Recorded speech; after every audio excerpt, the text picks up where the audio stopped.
Meanwhile, Washington is also stepping up its push to secure the raw materials that power everything from weapon systems to electric vehicles, as it calls on its allies, including South Korea, to join a new trade bloc for critical minerals.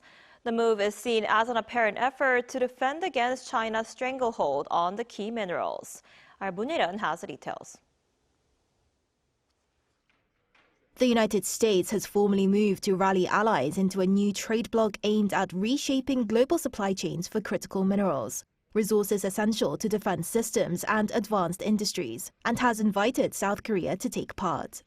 The initiative was unveiled on Wednesday at a ministerial-level meeting in Washington, where U.S. Vice President JD Vance announced plans to establish what he called a critical minerals trading bloc, designed to diversify supply chains and reduce over-reliance on any single country. Vance said that while much attention is paid to the digital and high-tech economy, growth ultimately depends on tangible resources. There's no realer thing than critical minerals. And I think a lot of us have learned the hard way, in some ways, over the last year, how much our economies depend on these critical minerals. At the core of the proposal is a preferential trade zone for global supply chains for critical minerals.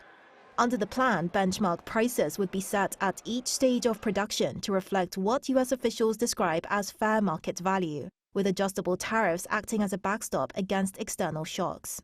The meeting was attended by South Korea's Foreign Minister Cho Hyun alongside officials from Australia, India and Japan. Secretary of State Marco Rubio said the United States is seeking to collaborate with 55 partner countries on what has been dubbed the New Forge Initiative, noting that many have already signed on.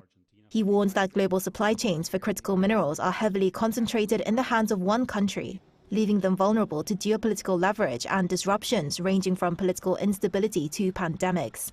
While Japan, Australia, Saudi Arabia and Thailand have reportedly signed cooperation frameworks with Washington, South Korea has yet to do so and is still reviewing its participation. The push underscores how critical minerals are increasingly viewed not just as commodities but as strategic assets, central to economic growth, industrial competitiveness and national security. Moon Hye-ryeon, Arirang News.